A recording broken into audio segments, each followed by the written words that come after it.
கர்த்தருக்கு ஸ்தோத்திரம். கர்த்தராகிய இயேசு கிறிஸ்துவின் இன்ப நாமத்தில் இனிய வாழ்த்துக்கள். இன்றைய தியானத்திற்காக ஜெபித்த பொழுது தேவன் தந்த வசனம் யோவான் எழுதின சுவிசேஷம் 14ஆம் அதிகாரம் 6ஆம் வசனம். அதற்கு இயேசு, நானே வழியும் சத்தியமும் ஜீவனுமாயிருக்கிறேன். என்னை அல்லாமல் ஒருவனும் பிதாவினிடத்தில் வரான். நம்முடைய கர்த்தராகிய இயேசு கிறிஸ்து நாம் பரலோகத்துக்கு செல்லுவதற்கு ஆன ஒரே ஒரு வாசல். இயேசு கிறிஸ்து மூலமாக தான் நாம் அந்த நித்திய ஜீவனை பெற்றுக்கொள்ள முடியும். அதை தான் இயேசு சொன்னார், நானே வழியும் சத்தியமும் ஜீவனுமாயிருக்கிறேன். அவர்தான் ஒரே ஒரு வழி. என்னை அல்லாமல் ஒருவனும் பிதாவினிடத்தில் வரான். ஹல்லேலூயா. தன்னுடைய பிதாவாகிய தேவனிடத்தில் நாம் போக வேண்டுமென்றால் இயேசு கிறிஸ்து மூலமாக தான் நாம் போக முடியும். அப்போஸ்தலருக்கு எழுதின நடபடிகள் 4ஆம் அதிகாரம் 12ஆம் வசனம் இவ்விதமாக சொல்லுகிறது, அவராலே அன்றி வேறொருவராலும் இரட்சிப்பு இல்லை. நாம் இரட்சிக்கப்படும்படிக்கு வானத்தின் கீழெங்கும் மனுஷர்களுக்குள்ளே அவருடைய நாமமே அல்லாமல் வேறொரு நாமம் கட்டளையிடப்படவும் இல்லை என்றான். ஹல்லேலூயா. மனிதர்களாகிய நாம் பாவம் செய்து தேவனை விட்டு தூரம் போனோம். நமக்கு பாவ மன்னிப்பு தந்து நம்மை இரட்சிப்படைய செய்து அவருடைய ராஜ்யத்திற்கு கொண்டு போகும்படியாகத்தான் கர்த்தராகிய இயேசு கிறிஸ்து நமக்காக சிலுவையிலே மரித்து அவருடைய பரிசுத்த இரத்தத்தை நமக்காக சிந்தினார். அந்த பரிசுத்த இரத்தத்தினால தான் நாம் பாவங்கள் கழுகப்பட்டு நாம் இரட்சிக்கப்பட்டு அவருடைய ராஜ்யத்துக்கு தகுதியாக்கப்படுகிறோம். ஆகவே நாம் இரட்சிக்கப்படுவதற்கு இயேசு கிறிஸ்துவின் நாமமே அல்லாமல் வேறொரு நாமமும் நமக்கு கொடுக்கப்படவில்லை.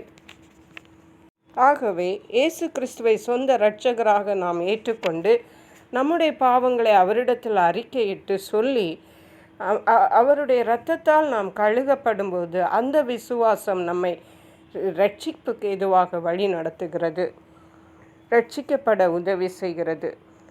யோவான் எழுதின சுவிசேஷம் 6ஆம் அதிகாரம் 68ஆம் வசனம் இவ்விதமாக சொல்லுகிறது, சீமோன் பேதுரு அவருக்கு பிரதியுத்தரமாக, ஆண்டவரே, யாரிடத்தில் போவோம்? நித்திய ஜீவ வசனங்கள் உம்மிடத்தில் உண்டே என்று.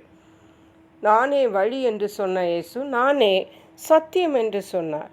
இயேசு கிறிஸ்து ஒருவரே சத்தியம். அவர் அதை தான் இயேசு கிறிஸ்து ஒரு நாள் தன்னுடைய சீஷனாகிய பேதுருவிடத்தில், நீ யார் என்று என்னை சொல்லுகிறாய் என்று கேட்டபொழுது, நீ ஜீவனுள்ள தேவனுடைய குமாரன் என்று சொன்னார். மட்டுமல்ல, இயேசு 12 சீஷர்களை நோக்கி, நீங்களும் என்னை விட்டு போய்விட மனதாயிருக்கிறீர்களோ என்று கேட்டார். அப்பொழுது பேதுரு சொன்னார், ஆண்டவரே, யாரிடத்தில் போவோம்? நித்திய ஜீவ வசனங்கள் உம்மிடத்தில் உண்டே. ஹல்லேலூயா. இயேசு கிறிஸ்து சத்தியம். நித்தியமான சத்தியமான வசனங்கள், ஜீவன் கொடுக்கும் வசனங்கள் அவரிடத்தில் இருக்கிறது. ஹல்லேலூயா. இந்த சத்தியம் நம்மை விடுதலையாக்கும், பாவத்திலிருந்து, வியாதியிலிருந்து, சாபத்திலிருந்து. இந்த சத்தியமான இயேசு கிறிஸ்துவை நாம் பெற்றுக்கொள்ளுவோம், நாம் அங்கீகரிப்போம், ஏற்றுக்கொள்ளுவோம். மூன்றாவதாக இயேசு சொன்னார், நானே ஜீவன் என்று. பிலிப்பியருக்கு எழுதின நிருபம் 1ஆம் அதிகாரம் 21ஆம் வசனத்திலே சொல்லப்பட்டிருக்கிறது, கிறிஸ்து எனக்கு ஜீவன், சாவு எனக்கு ஆதாயம். பரிசுத்த பவுல் அப்போஸ்தலர் தீமோத்தேயு என்பவர்கள் கிறிஸ்து தங்களுக்கு ஜீவன் என்பதை புரிந்து கொண்டார்கள். அதை தங்களுடைய வாழ்க்கையிலே நடைமுறைப்படுத்தினார்கள். அதனால தான் இவ்வாறாக அவர்கள் சொல்ல முடிந்தது. ஆம், பிரியமான தேவனுடைய பிள்ளைகளை, நாம் ஒவ்வொருவருக்கும் இயேசு கிறிஸ்து வழியும் சத்தியமும் ஜீவனுமாயிருக்கிறார். அவரை பற்றி கொள்வோம், எந்த காலத்திலும் அவரை நம்மோடு வைத்து கொள்வோம், அவருடைய பிள்ளைகளாயிருப்போம், ஆசீர்வதிக்கப்படுவோம், விடுவிக்கப்படுவோம், இம்மையிலும் மறுமையிலும் ஆசீர்வதிக்கப்படுவோம். கர்த்தர் தாம் இந்த வார்த்தைகளை ஆசீர்வதிப்பாராக. ஜெபிப்போம். எங்களை கிருபையா நேசித்து பாதுகாத்து வழி நடத்துகிற எங்கள் அன்பின் தகப்பனை, ஆசீர்வதிக்கப்பட்ட இந்த நல்ல நாளுக்காக நன்றி. இயேசு எங்களுடைய வாழ்விலே வழியும் சத்தியமும் ஜீவனுமாயிருக்கிறபடியால் நன்றி. நன்றி பரிசுத்த ஆவியானவரே. மீட்பரு துதி கன மகிமை எமக்கே செலுத்துகிறோம். மீட்பரு இரட்சகருமாகிய இயேசு கிறிஸ்துவின் இன்ப நாமத்தில் ஜெபிக்கிறோம் எங்கள் அன்புள்ள பரமபிதாவே. ஆமென். God bless you.